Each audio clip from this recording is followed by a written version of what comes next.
So sorry for a little bit of a late start today. We had an experience last night.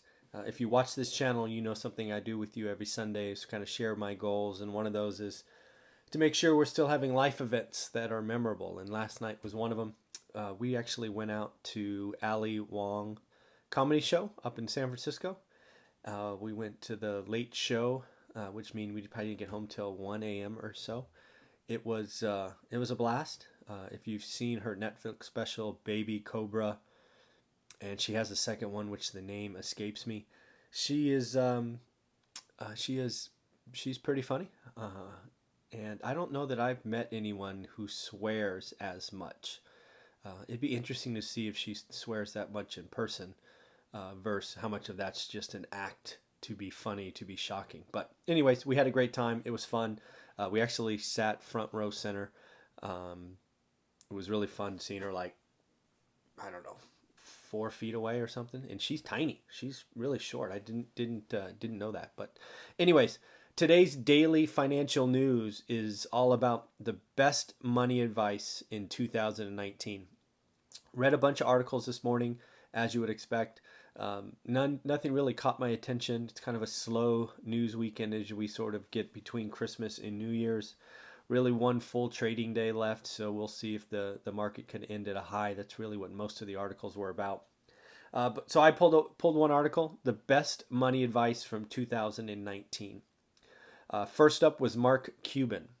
Mark Cuban was sent a tweet in September, again according to this article, talking about, hey, someone asked, what do I do? What do I do to get ready for a recession? Right. This was back when a recession talk was probably at its peak. And Mark had several things to say. The first one is ignore the noise. Recessions aren't something that has historically been proven to be predicted, as is this one, right? It didn't happen and likely won't happen in the near term. So he was right on the nose there. All right, nobody has a crystal ball that can see the recession that's coming. It's a global economy. There are so many things involved. He talked about the butterfly effect and things of that nature.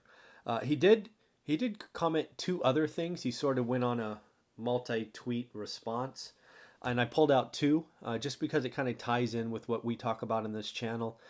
And as we go into a new decade, I hope it helps some folks. The first one was live like a student. Now I don't really know what that means because it was not in context, right? It was kind of like point four of his list. But my guess, live like a student means kind of sacrifice, live below your means. Don't be afraid to live in a smaller, apartment or house than you could afford. Things like that's how I took it. And then the last one, and the reason I took it was this next point, which was lower your bills, lower your stress, right? Kind of age old advice. Live below your means, folks. It's we are in a very consumer based economy. It's, I don't know, 66% of the economy. We talk about it all the time. I constantly remind you that in the book, the only reason we got to this financial independence number was because we sacrificed and lived below our means. We went from spending 100% of our income to spending about 50%. So I don't know of any other way. I only can talk about our experience. So just remember that. Next up, Warren Buffett, right? You want to get me to read an article, quote Warren Buffett, at least historically speaking. I try to read as much as I can. In this particular, I don't know, area of this article, Warren Buffett is basically they're having Warren say invest in yourself, right? The best investment you can make is invest in yourself. And the one example that came through the most was improve your communication skills. If you don't know, Warren Buffett, way back when, actually took some communication courses, speech classes, became a part-time professor to increase his ability to communicate, right? He did this when I think he was like, I don't know, somewhere in his early 20s. Excuse me. And I can tell you, I think I did a video, it's probably been 4 months, where a high school student on an airplane asked me what he should take. And I actually said similar. I said the class that impacted my career the most was a communications class, really speech class, right?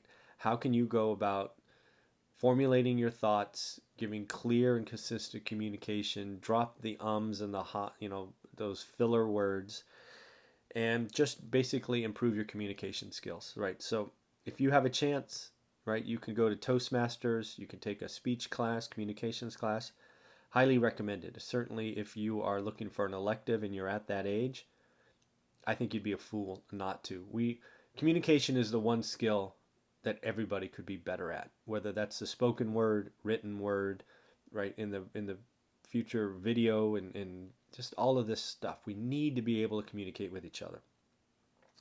Next up, Tom Corley, Corley. I probably mispronounced his name. I apologize, Tom. But where he came into this particular article, he's done a lot of research. I guess he just published a book. I wish I wrote it down, but I don't know the book. But he talked about 4 paths to becoming a millionaire. And the one he said is the quote-unquote easiest was the saver-investor. And I had to figure out what that meant. Basically, it's you live on a middle-class income, you have a low cost of living, so you live below your means, and you save 20% plus. And then you take that savings and you invest it. You've heard me say many times, earn, save, invest, repeat. I really think that's what Tom is kind of trying to say there. He said it in much longer and fancier words that I probably had to use a dictionary to look up. But anyways, that's pretty good advice, right? Bust your butt during the day, earn as much as you can, save, right? He talks about saving 20% plus, invest, and then repeat. You do that long enough and you will become a millionaire. And then 2 more. Ramish Sethi, Sethi. Forgive me if I mispronounced that. If you want to build wealth, stop making excuses. For Ramish, the real story of his portion of this article was get started. Right? You can't fix yesterday, but you can start today. And his voice is just get started. That was really the point of his thing. Don't put it off for tomorrow. Don't wait for January 1st. Don't wait for some artificial date in the future. Just start, which is great advice.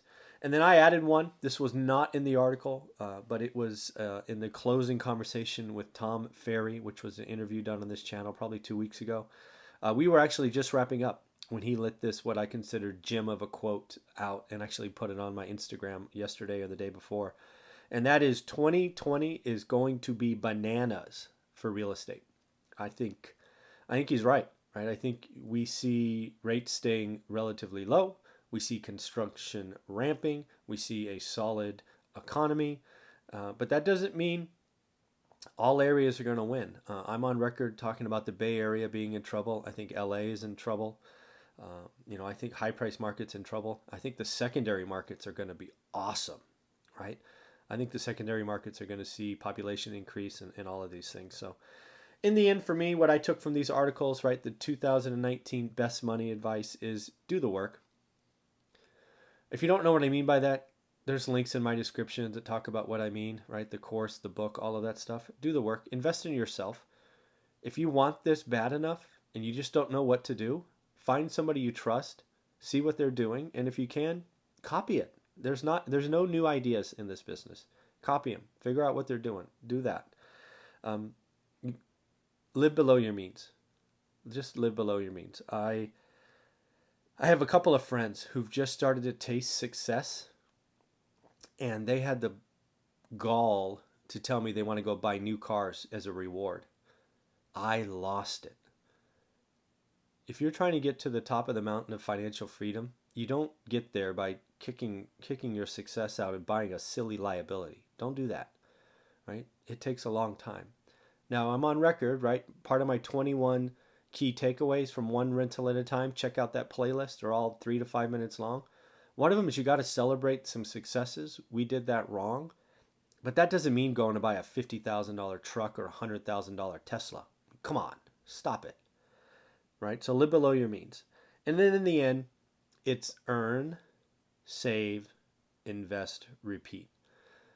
that's what I got for you in 2019 Best Money Advice. Thank you for watching these daily financial news. I will talk to you tomorrow. Have fun.